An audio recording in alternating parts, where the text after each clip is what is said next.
Elena Vasquez walked through the massive halls of the Galactic Council building on Nexus Prime. The ceiling stretched so high above her that she could barely see it. Alien beings from dozens of worlds moved past her, some floating, others walking, on legs she couldn't count. Their voices created a strange music of clicks, whistles, and sounds her human ears could barely understand. She had been Earth's ambassador to the Galactic Council for 3 years now. 3 long years of being treated like a child at an adult gathering. The other species looked at humans the way adults might look at a toddler who had just learned to walk but was trying to run. Elena reached the council chamber and took her seat at the human delegation table. It was smaller than the others, placed near the back of the room. The message was clear. Humans were new here, and new meant unimportant. The Zephyrian delegation sat at the front of the chamber. Their table was made of polished metal that gleamed under the artificial suns that lit the room. Admiral Kethavar, their military leader, stood nearly 8 feet tall. His blue-gray skin looked like armor, and his forearms moved with practiced grace. When he spoke, his voice rumbled like distant thunder. "The Council will address the matter of territorial expansion in Sector 7, Kethavar announced. "The Zephyrian hegemony requires additional space for our growing population. We have identified 17 worlds currently claimed by the human species that would serve our needs." Elena felt her stomach tighten, but she kept her face calm. She had learned early in her diplomatic career that showing emotion in the council was seen as weakness. The crystalline collective representative spoke next. Their species looked like living gemstones, beautiful and cold. When they communicated, light patterns danced across their crystal bodies. A translator device converted these patterns into words. The collective agrees with the Zephyrian assessment. These worlds are barely developed by human standards. The humans have established only small colonies with primitive infrastructure. The Zephyrians could make much better use of these planets. Elena stood slowly. With respect, honored delegates, those 17 worlds are home to over 40 million human beings. These are not empty planets. They are established colonies with families, communities, and vital industries. A ripple of what might have been laughter moved through the chamber. The sound came from dozens of different species, creating an unsettling chorus of alien amusement. Kethavar turned his attention to Elena. His eyes were deep red, like pools of blood.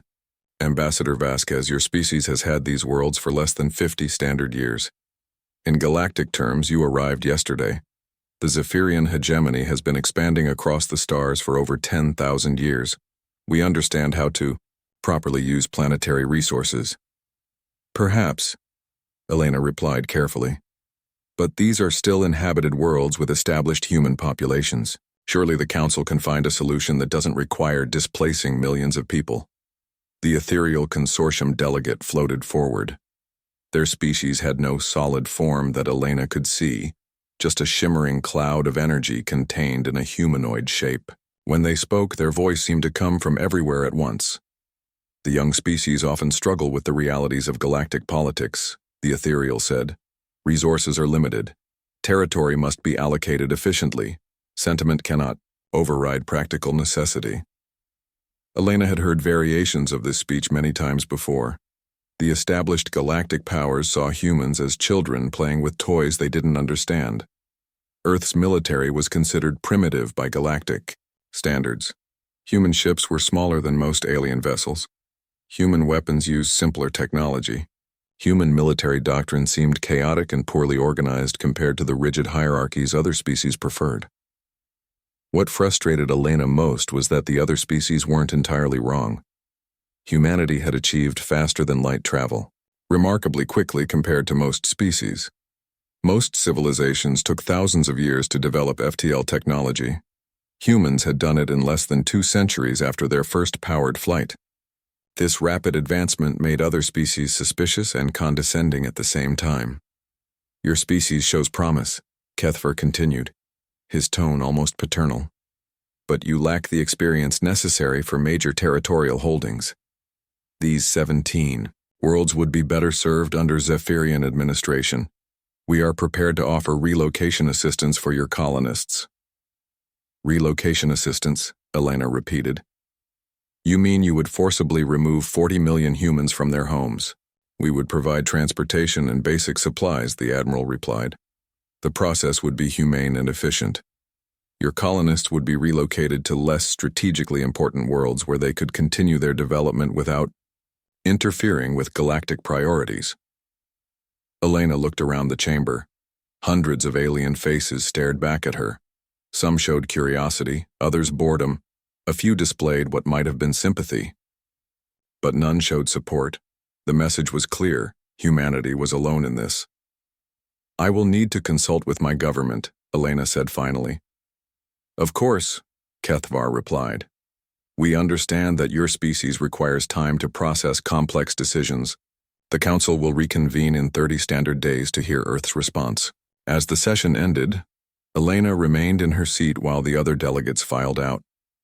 She watched Kethvar speaking with other military leaders from various species. Their body language was relaxed, confident.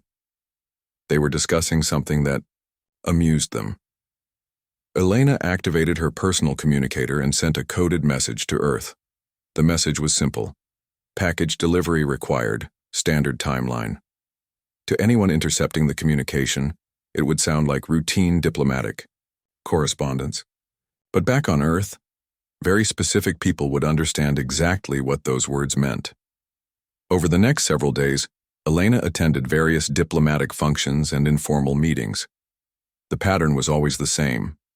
Alien diplomats would approach her with expressions of sympathy, but their words carried underlying messages of inevitability. It's unfortunate about your colonies, said the Aquatic Alliance representative over dinner. But perhaps this is an opportunity for your species to focus on developing your core worlds more thoroughly. The Zephyrians are not unreasonable, mentioned a delegate from the Insectoid Confederation during a trade discussion. They have managed displaced populations before. Your colonists would likely be treated well. Resistance would be unwise, suggested an envoy from the Machine Collective during what was supposed to be a cultural exchange meeting. The Zephyrian military is quite formidable. A peaceful resolution serves everyone's interests. Elena smiled and nodded and gave non-committal responses to all of them. But inside, she was taking careful notes. Every conversation revealed something about galactic politics, military capabilities, or alliance structures. Information that would be very useful to the right people back on Earth. On the 10th day after the ultimatum, Elena received a message from Admiral Kethvar requesting a private meeting. She found him in his personal quarters aboard the Zephyrian flagship, a massive vessel that dwarfed any human ship Elena had ever seen. The Admiral's quarters were designed to impress. The walls were covered with weapons from dozens of worlds the Zephyrians had conquered. Battle banners hung from the ceiling. A holographic display showed the positions of Zephyrian fleets throughout the galaxy. Ambassador Vasquez, Kethvar said, gesturing for her to sit. I asked you here because I respect your species. Humans show great potential, but potential means nothing without proper guidance. What kind of guidance did you have in mind? Elena asked. The Zephyrian hegemony has been watching humanity for some time. Your species has interesting qualities: adaptability, creativity, persistence. These traits could be valuable in the right context. Kethvar moved to the holographic display and manipulated the controls. The image changed to show human space, all the worlds where humans had established colonies or outposts. Your current expansion is haphazard, he continued. You claim territory without proper military support. You establish colonies without adequate defense systems. You spread your resources too thin across too many worlds. Perhaps our approach is different from yours, Elena suggested. Different, yes. Also doomed to failure. Kethvar touched another control and red symbols appeared throughout human space.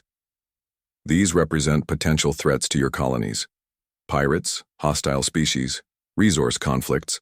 Without proper military backing, your expansion will collapse within a century. Elena studied the display. The red symbols were numerous and spread throughout human territory.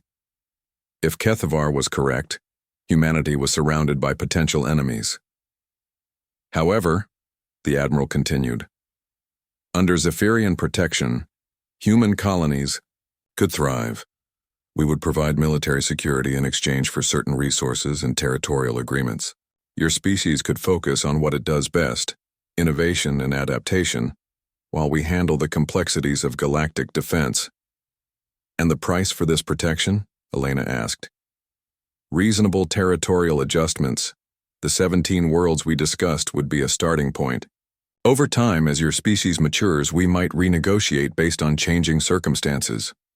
Elena stood and walked closer to the holographic display. She could see Earth at the center of human space, a small blue dot surrounded by the vast darkness of the galaxy. From this perspective, humanity looked very small and very alone. Your offer is generous, she said carefully. But I cannot make such decisions without consulting my government. Of course not. I would be disappointed if you could. But consider this. The galaxy is not a safe place for young species without protection. Many civilizations have expanded too quickly and found themselves facing threats they could not handle alone. Elena thought about the message she had sent to Earth 10 days ago. By now, certain preparations would already be underway. Plans that had been developed over years of careful observation and planning. I appreciate your concern for humanity's welfare, she told Kethvar, and I will certainly convey your offer to Earth. Good. I hope your leaders are wise enough to see the advantages of cooperation over confrontation. As Elena left the Zephyrian flagship, she reflected on the Admiral's words. Cooperation over confrontation. The irony was that humanity had been cooperating for years, just not in the way the galaxy expected. 3 weeks remained before the Council would reconvene to hear Earth's response. Throughout the galaxy, alien civilizations went about their business, confident that the human problem would be resolved quickly and quietly. After all, what could one young species do against the combined might of the galactic community? Elena returned to her quarters and composed another message to Earth. This one was longer and more detailed, containing her observations about Zephyrian, military doctrine, alliance structures, and potential weaknesses she had identified during her conversation with Admiral Kethvar. As she encrypted the message using codes that no alien species had ever seen, Elena allowed herself a small smile. The galaxy was about to learn something important about humanity. They had been watching the wrong things and asking the wrong questions. The real question wasn't whether humans could adapt to galactic civilization. The real question was whether galactic civilization was ready for humanity. The Galactic Council chamber buzzed with activity as delegates took their seats. Elena walked to the human table with steady steps, her face showing nothing of the tension she felt inside. Today, Earth would give its response to the Zephyrian ultimatum. 30 days had passed since Admiral Kethvar demanded that humanity abandon 17 frontier worlds.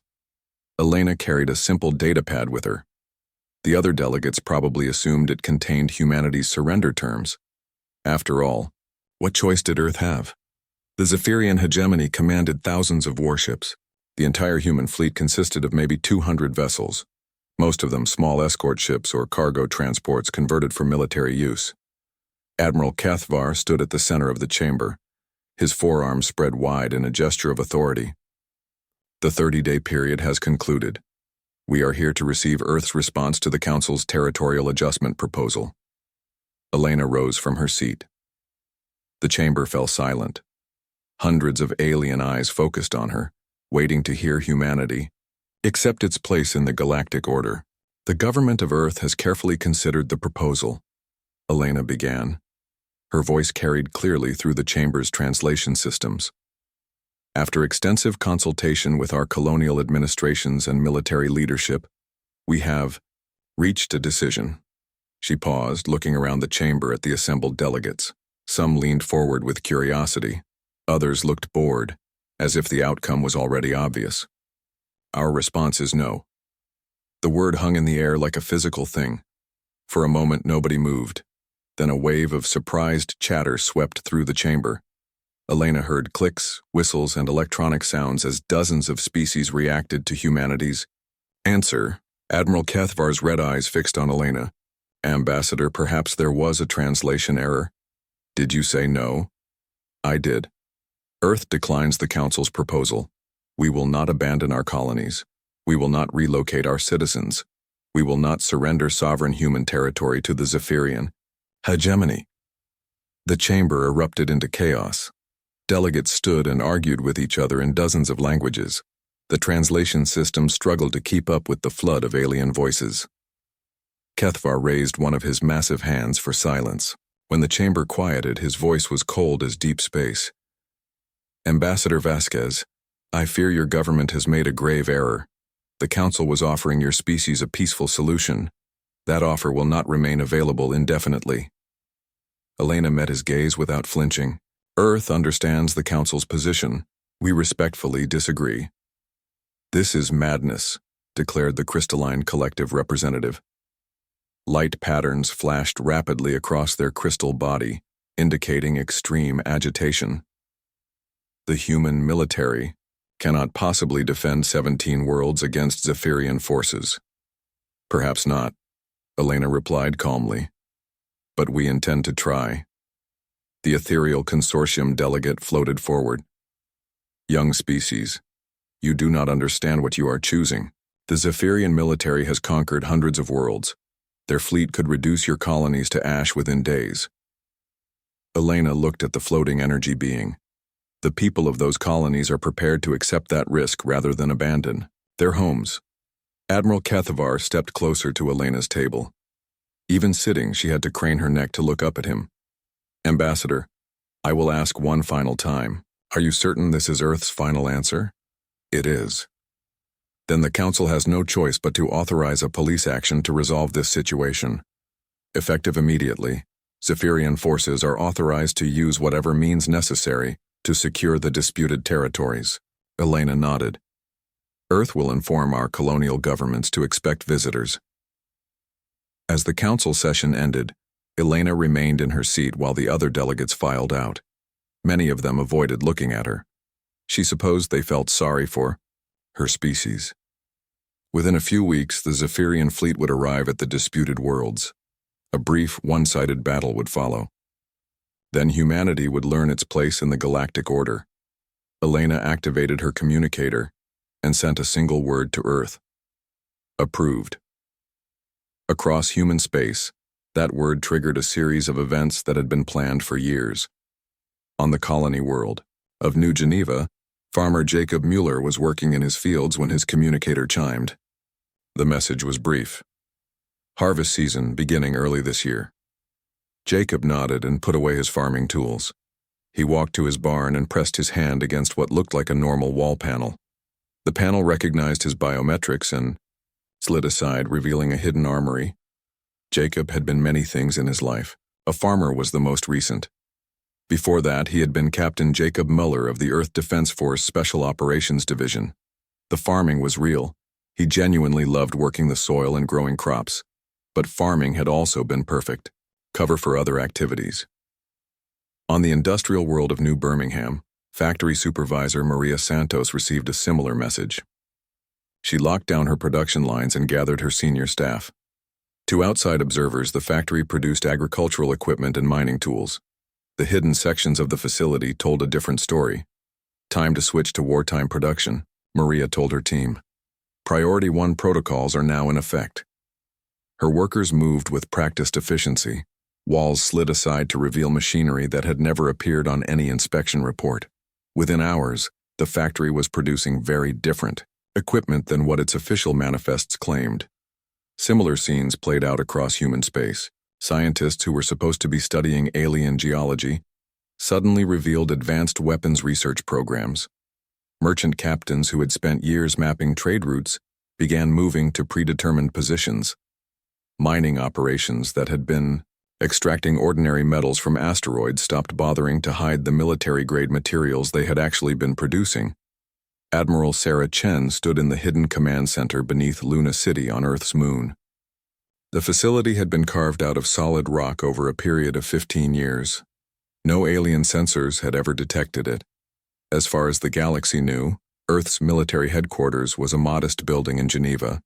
Sarah was 54 years old and had never attended a diplomatic function or appeared at any official ceremony. According to public records, she was a mid-level logistics officer.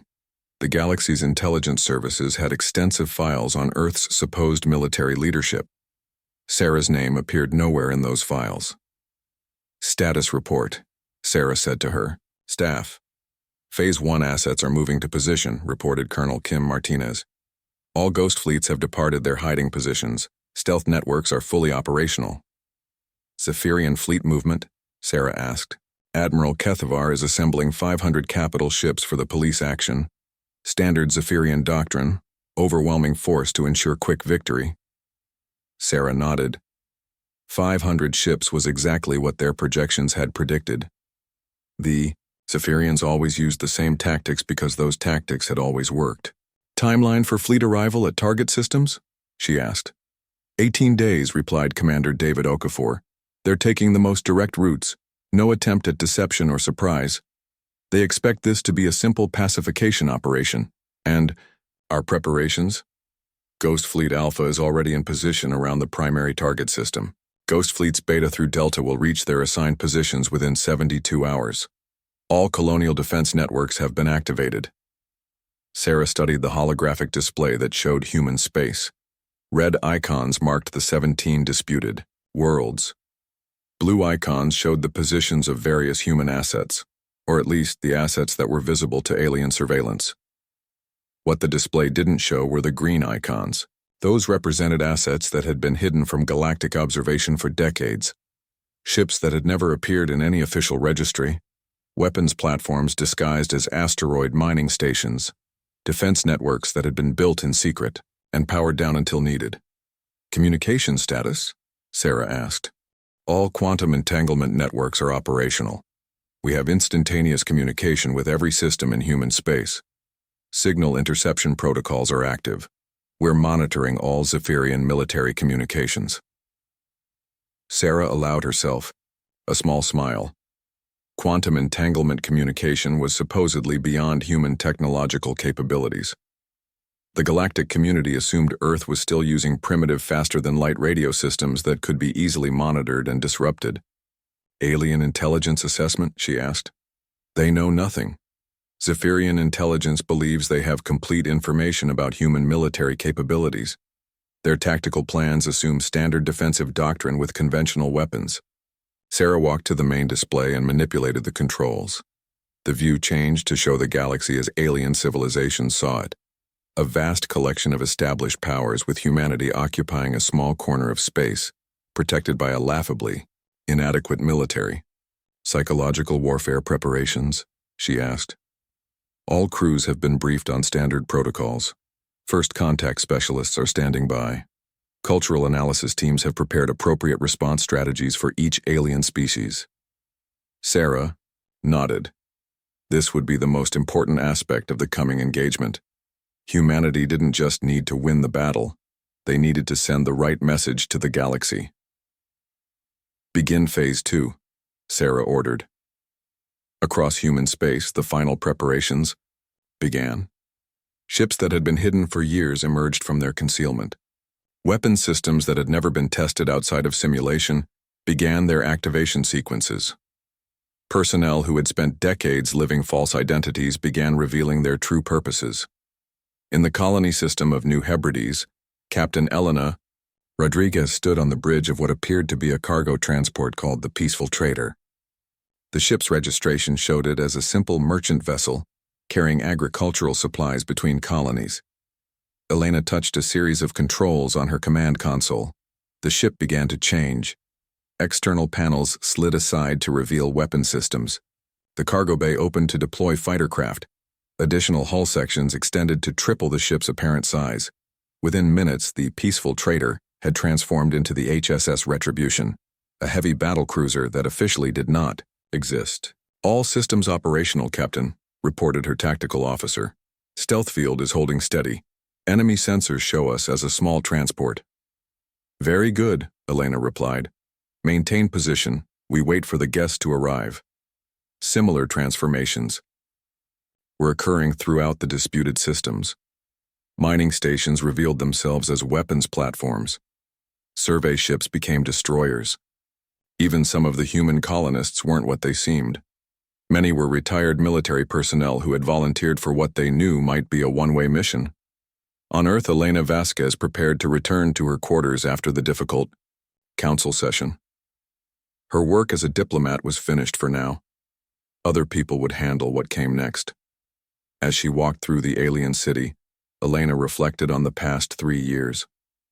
Every dinner party she had attended, every cultural exchange, every seemingly casual conversation had served a purpose. Humanity had learned everything they needed to know about their potential enemies. The galaxy had been watching humans and thinking they understood what they saw. A young species growing quickly but carelessly, primitive military technology, chaotic organization, no understanding of proper galactic politics. They had been looking at the wrong things. While alien intelligence services were cataloging Earth's official military assets and analyzing human diplomatic strategies, they had missed the most important factor. Humans were very good at hiding things. In 18 days, the Zephyrian fleet would arrive at the disputed systems expecting to find frightened colonists protected by a handful of outdated patrol ships. Instead, they would discover what humanity had really been doing for the past 50 years. The galaxy was about to receive an education. Admiral Kethvar stood on the bridge of his flagship, the Hegemony's Fist, watching the final approach to the new Hebrides system. Around his massive vessel, 499 other Zephyrian warships maintained perfect formation. The fleet stretched across space like a metal constellation, weapons powered and shields raised. This would be the largest military action the Zephyrians had undertaken in decades. Not because they expected serious resistance, but because the galaxy was watching. When the humans were crushed, other young species would remember this lesson. "Sensor readings, Commander?" Kethvar asked. "Minimal human presence detected, Admiral," replied Commander Theknol. 6 small patrol vessels in high orbit around the primary colony world. No capital ships. No defensive installations of significant threat level. Kethvar nodded. Exactly what their intelligence had predicted. The humans had apparently decided to make a symbolic gesture rather than abandon their colonies, but they lacked the military strength to mount serious resistance. "Communications from the human vessels?" he asked. "That's unusual, Admiral. They're broadcasting on open channels. Surrender terms?" "No, sir, they're talking to us." Kethvar turned to stare at his communications officer. "Explain." The bridge speakers crackled to life with a human voice speaking accented but clear Zephyrian. "Zephyrian Fleet, this is Captain Elena Rodriguez of the New Hebrides Defense Force. Welcome to our system. That's quite an impressive formation you've got there." Kethvar's forearms tensed with confusion. In 30 years of military service, he had never heard anything like this. Enemy forces typically issued challenges, surrender, demands, or threats. They did not offer casual greetings. Another human voice joined the conversation. "Holy stars, look at the size of that flagship. That thing must be 3 kilometers long. I bet the engine room alone is bigger than my entire ship." "Are they mocking us?" Commander Theknol asked quietly. Before Kethvar could answer, a third human voice chimed in. "Captain Martinez here. Admiral Kethvar, I've read about your campaigns in the Outer Rim territories. That flanking maneuver you used against the Keltharian rebels was brilliant. Required perfect timing and coordination." Kethvar found himself at a loss for words. The humans were discussing military history as if this were an academic conference, rather than a combat situation. Admiral Rodriguez calling Admiral Kethvar directly. Came another transmission.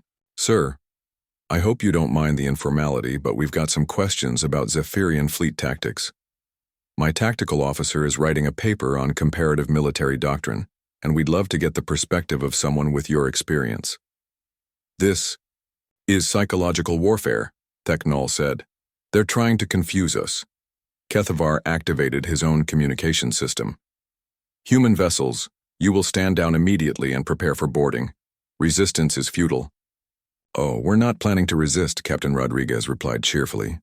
"Well, not exactly. We're definitely going to fight, but that's different from resisting.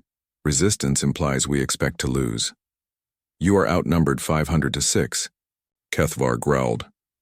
83 to 1, actually, corrected another human voice. "We did the math.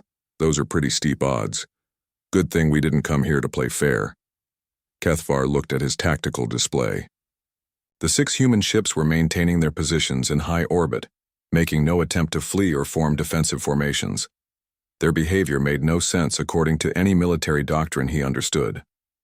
All ships, prepare to engage, he ordered. Target the human vessels. We'll make this quick. Human ships are moving, Admiral, reported his tactical officer. Kethvar watched his display as the 6 human vessels began evasive maneuvers. But these weren't the desperate, panicked movements he expected from an outmatched force. The ships moved with fluid grace, performing maneuvers that should have been impossible given their apparent size and mass. How are they moving like that? Thecnol asked. Before anyone could answer, the human ships did something unprecedented. They began to change shape. External hull sections slid aside to reveal weapon systems that hadn't appeared on any sensor. Scan. Additional hull segments extended, tripling the apparent size of each vessel. What had appeared to be 6 small patrol ships revealed themselves as 6 massive battlecruisers. Sensor error, Kethvar said immediately. Recalibrate all detection systems. Sensors are functioning normally, Admiral. The human ships were using some form of stealth technology to mask their true configuration. Kethvar stared at his display as it updated to show the human vessel's actual specifications. Each ship was larger than a Zephyrian heavy cruiser and packed with weapon systems he didn't recognize. Admiral, came Captain Rodriguez's voice again. I hope you don't mind the deception. We wanted this to be a fair fight, so we evened the odds a little bit. 6 against 500 is hardly even odds, Kethvar replied. Oh, you're absolutely right. That's why we brought friends. Space around the Zephyrian fleet erupted with new contacts. Ships materialized out of nothing, their stealth systems deactivating to reveal dozens then hundreds of human vessels. They appeared in perfect attack positions, surrounding the Zephyrian formation from multiple directions. Impossible, Thecnol whispered. Where did they come from? Those asteroid mining stations, reported the tactical officer. They're not mining stations, they're weapons platforms. The cargo vessels throughout the system are military ships. Even some of the orbital habitats are armed installations. Kethvar's display now showed over 300 human military vessels in the system, with more appearing every second as stealth fields deactivated. The humans had turned the entire star system into a trap. Human fleet strength now exceeds our own, the tactical officer reported. And Admiral, their weapons are powering up. All ships evasive action, Kethvar ordered. Return fire immediately. The Zephyrian fleet began to maneuver, their formations breaking apart as captains tried to respond to threats from multiple directions. Weapons fire erupted across the system as 500 Zephyrian warships engaged with an enemy they had underestimated by several orders of magnitude. But something was wrong with the human attack pattern. The individual ships were fighting well, but their coordination was perfect in a way that made no sense.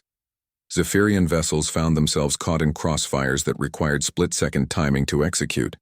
Human ships provided covering fire for each other with precision that suggested instantaneous communication.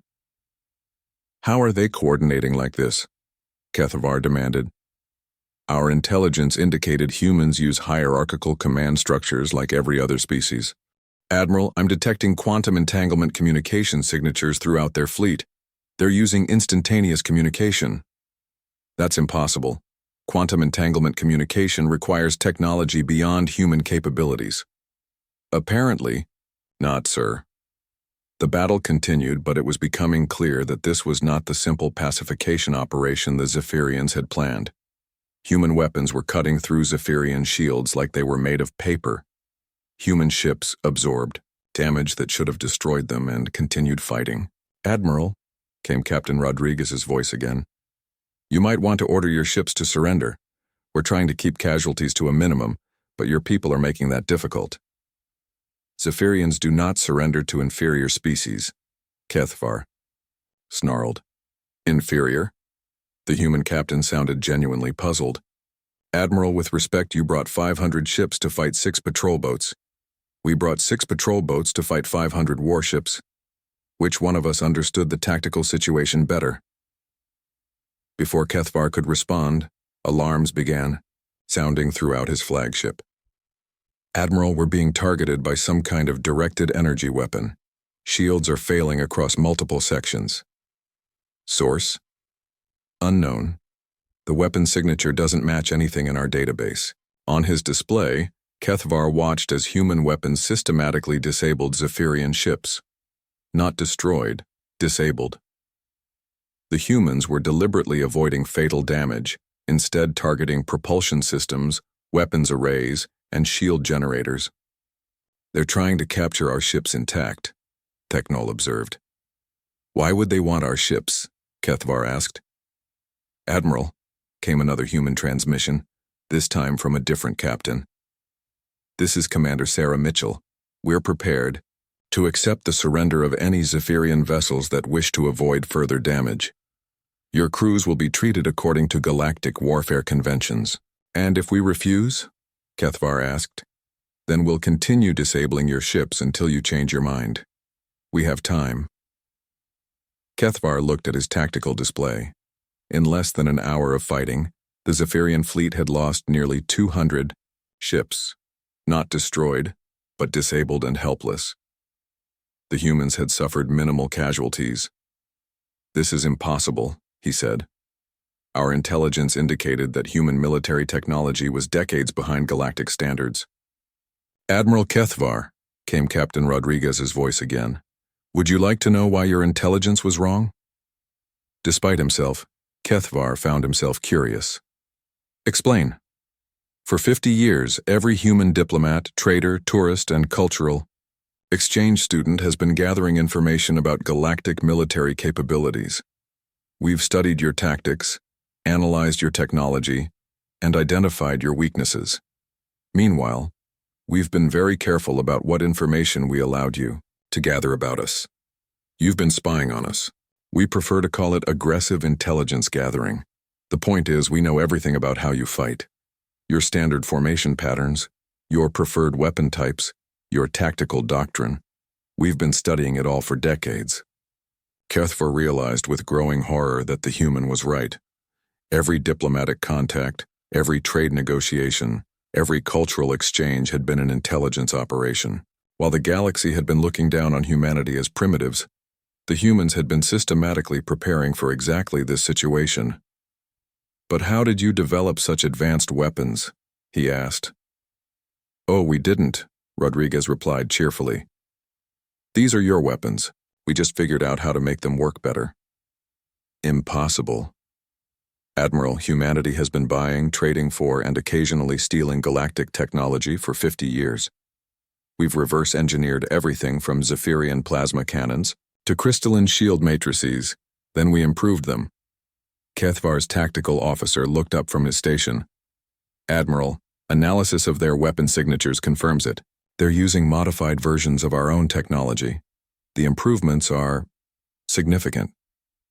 The thing about humans, Rodriguez continued, is that we're really good at taking existing technology and finding new ways to use it.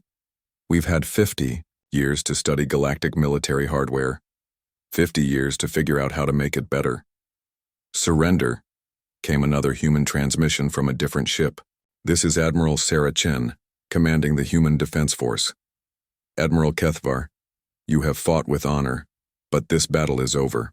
Order your remaining ships to stand down.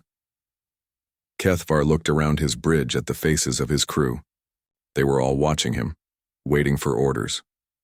Through the viewports, he could see disabled Zephyrian ships drifting helplessly through space. Human vessels moved among them like predators, but they weren't attacking the helpless ships. They were providing assistance to damaged vessels and rescuing survivors. Admiral Chen, Kethvar said finally, I request terms of surrender. Full military honors for all Zephyrian personnel, medical treatment for wounded, safe transport back to Zephyrian space for any crew members who wish to return. Your ships will be impounded but not destroyed. And the territorial dispute? The 17 worlds remain under human control.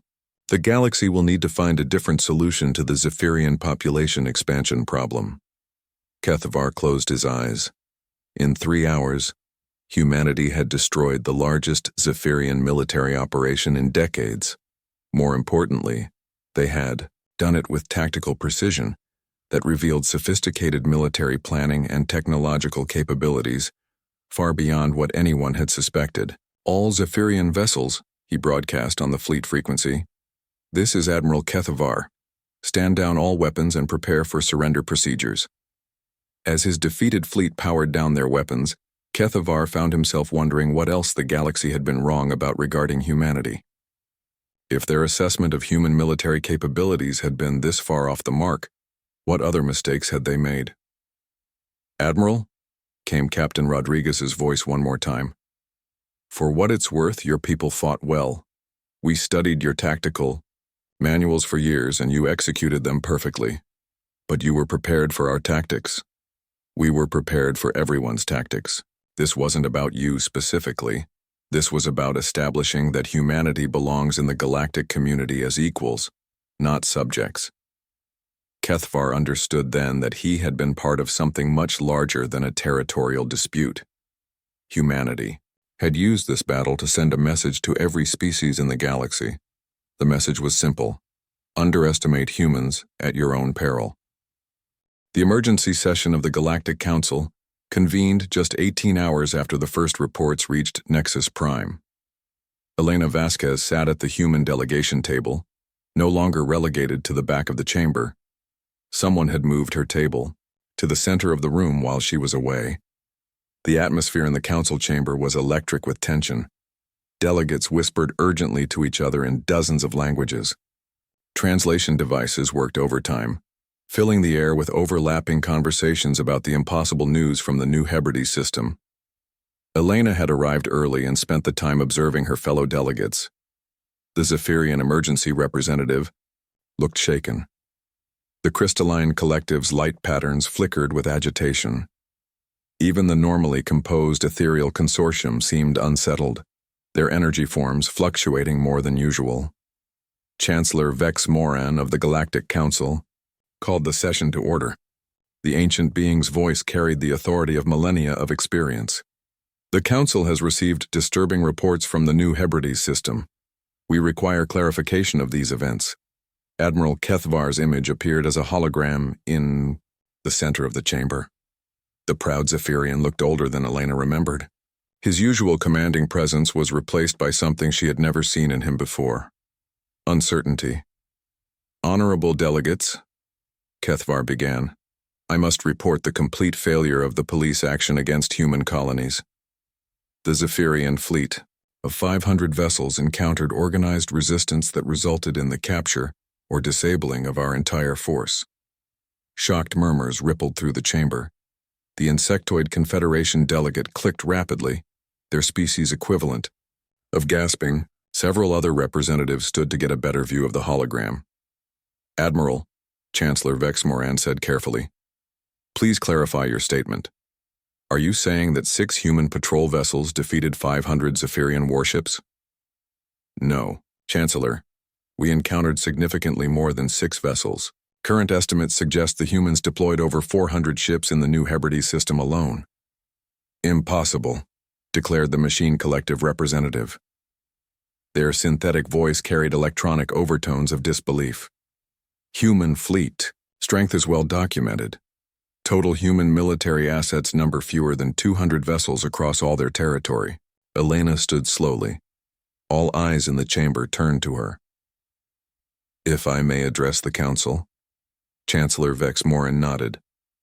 "The floor recognizes Ambassador Vasquez." "Thank you, Chancellor. The Machine Collective is correct. The official human fleet consists of fewer than 200 vessels. However, that represents only our publicly acknowledged military assets." The chamber fell silent. Elena could feel the weight of hundreds of alien gazes focused on her. "For the past 50 years," she continued, "humanity has maintained 2 separate military forces. The first is the fleet you've all been monitoring, our official military with documented ships, public bases, and transparent command structures. The second has remained hidden until now." "A shadow fleet," whispered the Aquatic Alliance representative. "We prefer the term strategic reserve," Elena replied. "Admiral Chen, please join us." A new hologram materialized beside Elena's table. The woman who appeared was human, middle-aged, wearing a military uniform that no alien intelligence service had ever catalogued. Her insignia were unfamiliar, and her face was not in any galactic database. "This is Admiral Sarah Chen, Supreme, Commander of the Human Defense Force," Elena announced. "She has requested permission to address the Council regarding recent events." Admiral Chen stepped forward. "Honorable delegates, I apologize for the deception, but it was necessary for our species' survival. For 50 years, humanity has been preparing for the possibility of galactic conflict while maintaining the appearance of military weakness." "Explain," demanded the Zephyrian representative. "Gladly. When humanity first achieved faster-than-light travel, we immediately recognized that we were entering a galaxy dominated by established military powers. We had two choices: remain weak and hope for protection, or become strong while appearing weak." Admiral Chen gestured, and a holographic display appeared above the chamber. It showed human space as alien intelligence services understood it. A modest collection of colonies protected by a small, outdated fleet. "This is what you've been seeing," Chen continued. "Now let me show you reality." The display changed dramatically. Hundreds of new ship icons appeared throughout human space. Hidden bases revealed themselves on supposedly uninhabited worlds. Weapons platforms emerged from asteroid belts where alien sensors had detected only mining operations. "My God," breathed the Ethereal Consortium representative.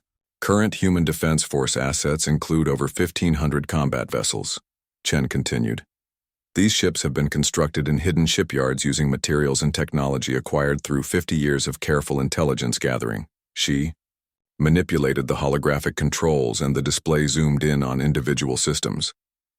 "Every human colony world has defensive installations that were built in secret and powered down to avoid detection. Every trade route through human space is covered by hidden sensor networks. Every diplomatic facility we've built contains intelligence-gathering equipment." The chamber erupted in angry voices. Delegates stood and shouted accusations in dozens of languages. Elena waited calmly for the noise to subside. "This is an act of war," declared the Crystalline Collective representative. "Systematic espionage against the entire galactic community." "With respect," Elena replied, "we prefer to call it aggressive information gathering. And it was conducted in response to repeated threats against human colonies and citizens." Chancellor Vexmoran raised his hand for silence. "Admiral Chen, you claim to have been gathering intelligence against Council member species for 50 years. What specific information have you acquired?" Admiral Chen smiled grimly. "Everything." She gestured again, and the display changed to show the Zephyrian hegemony. Military bases, fleet positions, troop movements, and tactical assessments appeared with startling detail. "We know the location of every Zephyrian military installation. We've analyzed their tactical doctrine and identified 17 critical weaknesses in their standard formation patterns. We've reverse-engineered their weapons technology and improved upon it significantly." The display shifted to show crystalline, collective territory. "The Collective's crystal ships are vulnerable to specific resonance frequencies. We've developed weapons that can shatter their molecular structure. We also know the location of their primary crystal growth facilities." "Stop," the Crystalline representative demanded, their light patterns flashing red with alarm. "But Admiral," Chen continued, the display showed the Ethereal Consortium space. "Ethereal phase-shifting technology can be tracked using quantum fluctuation sensors. We've mapped their dimensional pathways and can predict their movement patterns." She looked around the chamber at the increasingly agitated delegates. "The Machine Collective's central processing nodes are vulnerable to quantum viruses we've developed specifically for their architecture. The Aquatic Alliance's mobile cities can be tracked through their thermal signatures. The Insectoid Confederation's hive mind communication can be disrupted using targeted electromagnetic pulses." "Enough," roared the Zephyrian representative. "This is a clear violation of galactic sovereignty. The Council must take immediate action." Elena stood again.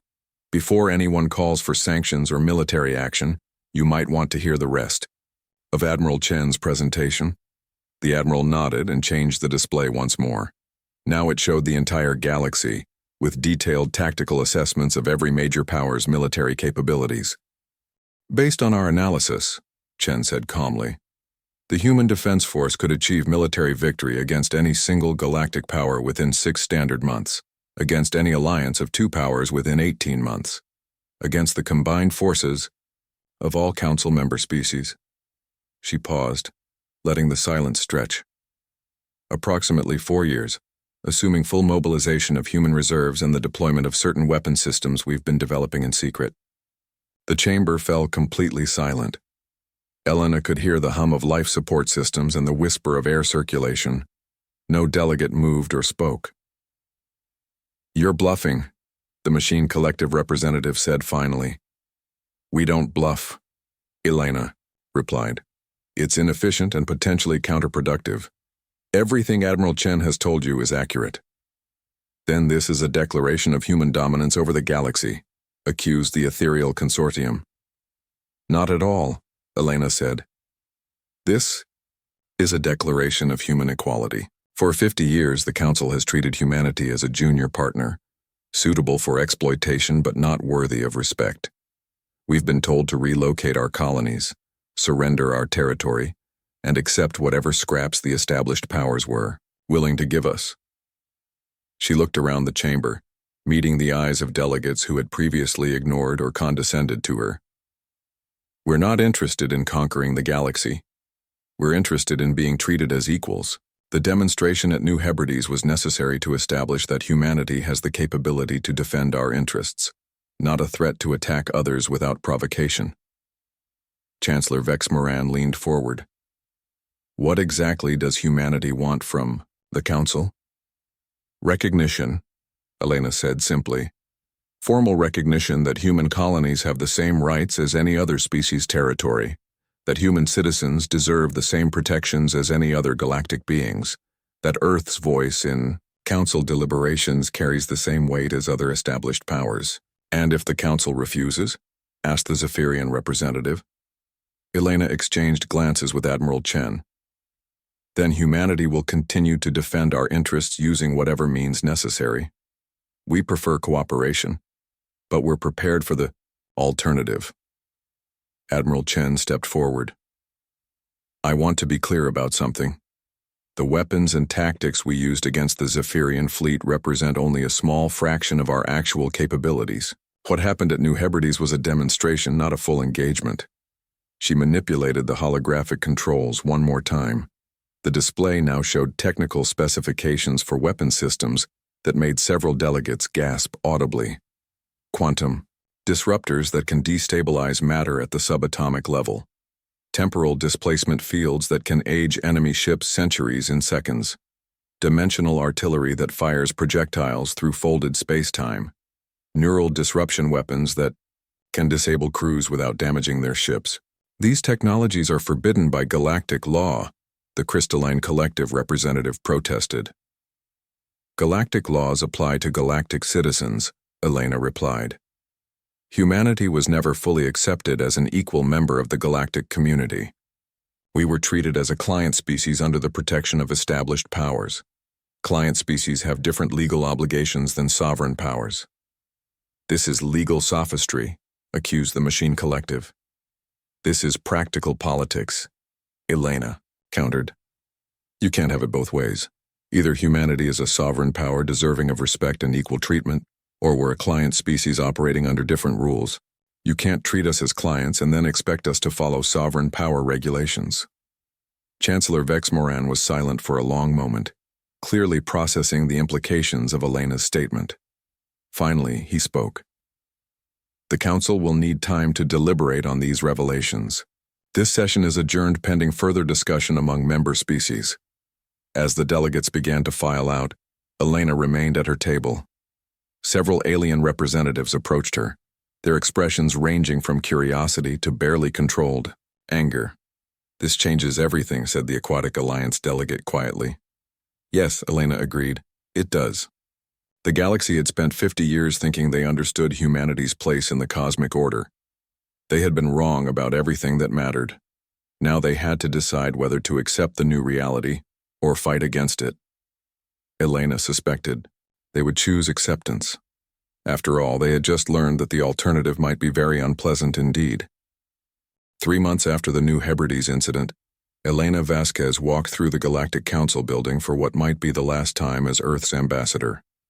The corridors looked the same, but everything else had changed. Alien delegates who had once ignored her now nodded respectfully as she passed. Guards who had barely acknowledged her presence now offered formal salutes. The transformation hadn't happened overnight. In the weeks following Admiral Chen's presentation, the galaxy had experienced what historians would later call the silent crisis, a period when normal diplomatic activities ground to a halt, while every major power reassessed their relationship with humanity. Elena entered the council chamber and took her seat at the human table. It was no longer at the back of the room. Someone had moved it to the front row, directly facing the Chancellor's podium. The symbolism was unmistakable. Humanity was no longer a junior member seeking approval from established powers. Chancellor Vexmoran called the session to order. The ancient being looked tired, as if the events of recent months had aged him considerably. The council reconvenes to hear the final terms of the new Galactic Compact. Elena stood and activated her personal communication device. Admiral Chen's hologram appeared beside her, as it had for every session since the revelation of humanity's true military capabilities. "Thank you, Chancellor," Elena began.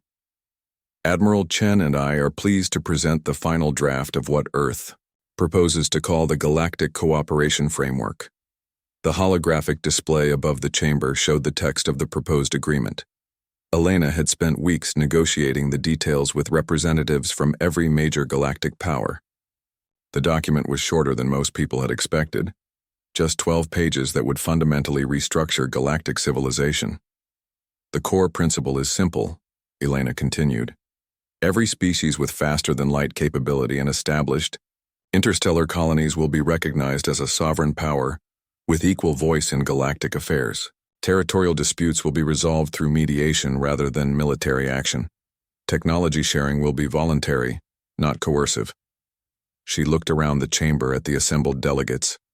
Many of them still showed signs of the shock they had experienced when humanity's true capabilities were revealed.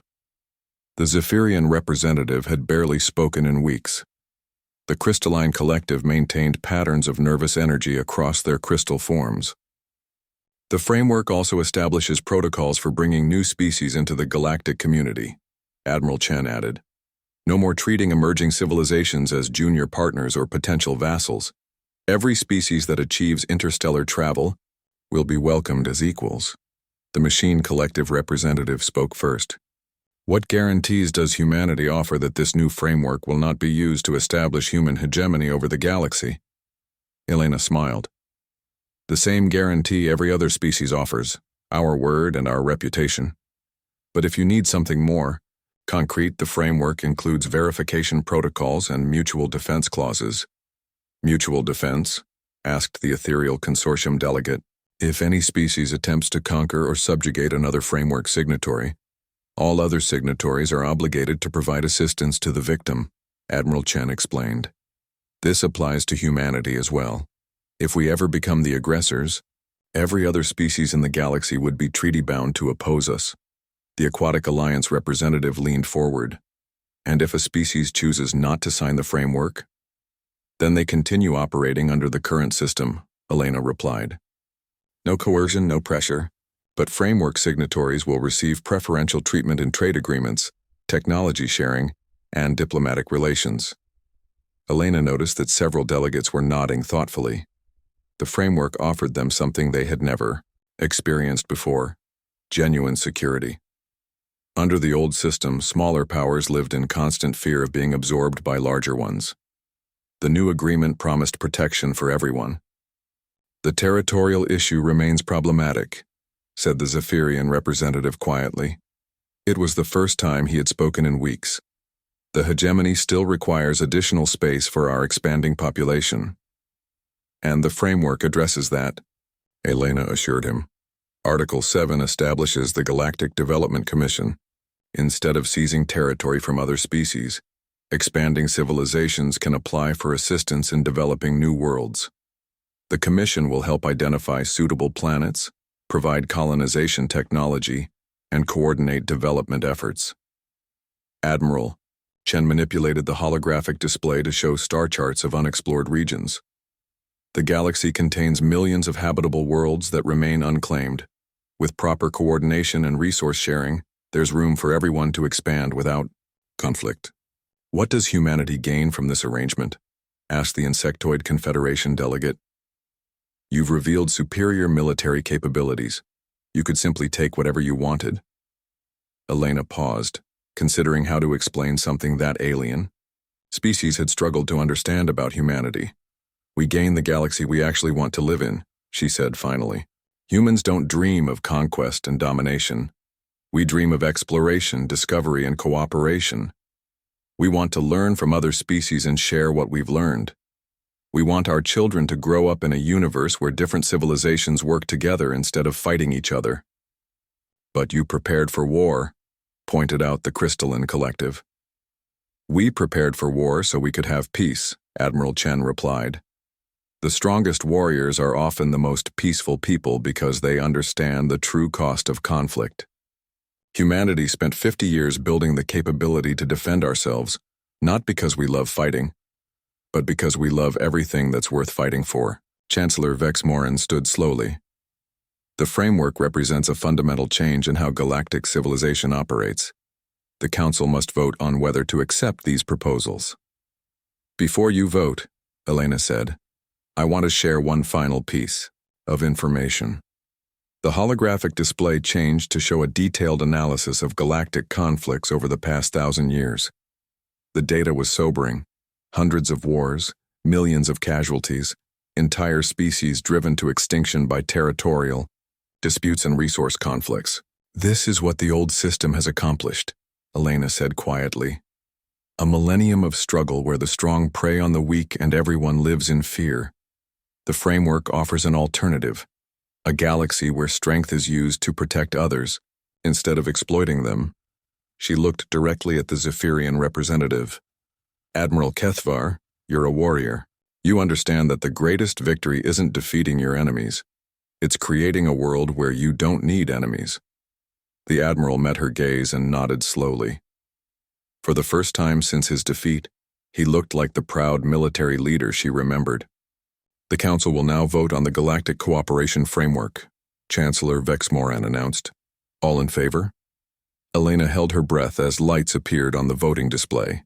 One by one, the major galactic powers registered their approval. The Zephyrian hegemony voted yes. The Crystalline Collective voted yes. The Machine Collective voted yes. When the final vote was tallied, the framework had passed with unanimous approval. The motion carries, Chancellor Vexmoran announced. The Galactic Cooperation Framework is hereby adopted as the governing charter for interstellar relations. Applause filled the chamber, not the polite diplomatic clapping Elena was used to, but genuine celebration. Delegates stood and cheered in dozens of languages. Even the normally reserved Machine Collective representatives were emitting electronic sounds that might have been joy. As the celebration continued, Elena found herself approached by Admiral Kethvar. The Zephyrian leader towered over her, but his expression was respectful rather than threatening. Ambassador Vasquez, he said formally, I owe you an apology. I underestimated your species and paid the price for that arrogance. Admiral, Elena replied, you fought with honor under difficult circumstances. There's nothing to apologize for. There is, he insisted. I treated humanity as children playing with toys they didn't understand. I should have recognized that any species clever enough to achieve FTL travel in 2 centuries was too dangerous to dismiss. Elena smiled. Well, you know what they say. The best way to learn about someone is to fight them. I'm glad we can be allies instead of enemies. Kethvar's expression shifted to something that might have been amusement. Indeed. Perhaps you could teach my officers some of those tactical maneuvers your ships used. For purely academic purposes, of course. I'm sure something can be arranged. Elena agreed. As the session ended and delegates began filing out, Elena remained in her seat. Admiral Chen's hologram flickered beside her. Congratulations, Ambassador, Chen said quietly. You've just helped create a new form of galactic civilization. We all did, Elena corrected. This only works if everyone participates willingly. She looked around the chamber at the departing delegates. Many of them were already deep in conversation, discussing implementation details and cooperation opportunities. The atmosphere was different from any council session she had ever attended, optimistic instead of suspicious, collaborative instead of competitive. What happens next? Elena asked. Now we prove that the framework actually works, Chen replied. The easy part was getting everyone to agree. The hard part is making sure it leads to the galaxy we promised. Elena nodded. Over the coming months, humanity would need to demonstrate that they could be trusted with the power they had revealed. Other species would be watching for any sign that humans were using their military superiority to gain unfair advantages. Admiral, Elena said, I want you to begin sharing some of our defensive technologies with other framework signatories. Nothing that could be used offensively, but systems that would help them protect their own worlds. Chen raised an eyebrow. That's a significant gesture of trust. Trust has to start somewhere. If we want the other species to believe in cooperation, we need to show them what it looks like. As Elena left the council building, she reflected on the journey that had brought humanity to this point. 50 years of careful planning, intelligence gathering, and strategic deception had culminated in a single moment when the galaxy learned the truth about human capabilities. But the real victory wasn't military. It was the fact that humanity had used their strength to create something better instead of simply dominating others. The galaxy had indeed fallen silent, not in fear, but in contemplation of possibilities they had never imagined. For the first time in millennia, the great powers of the galaxy were working together instead of plotting against each other. Elena walked through the alien city toward the human embassy. Tomorrow she would begin the process of transitioning from her role as ambassador to the council to her new position as humanity's first galactic cooperation commissioner. There would be challenges ahead, implementing the framework, managing conflicts between species with very different values, proving that cooperation could work on an interstellar scale. But tonight, she was content to walk through the city and watch alien beings from dozens of worlds going about their lives in peace. Human children played in parks alongside Zephyrian youth and crystalline offspring. Trade negotiations were being conducted in a spirit of mutual benefit rather than exploitation. Scientific researchers were planning joint expeditions to explore the galaxy's mysteries. This was what humanity had been fighting for all along, not dominance, but the chance to be part of something larger than themselves. They had prepared for war so thoroughly that when the moment came, they had been able to choose peace from a position of strength. The galaxy would never be the same, and Elena thought that was exactly as it should be.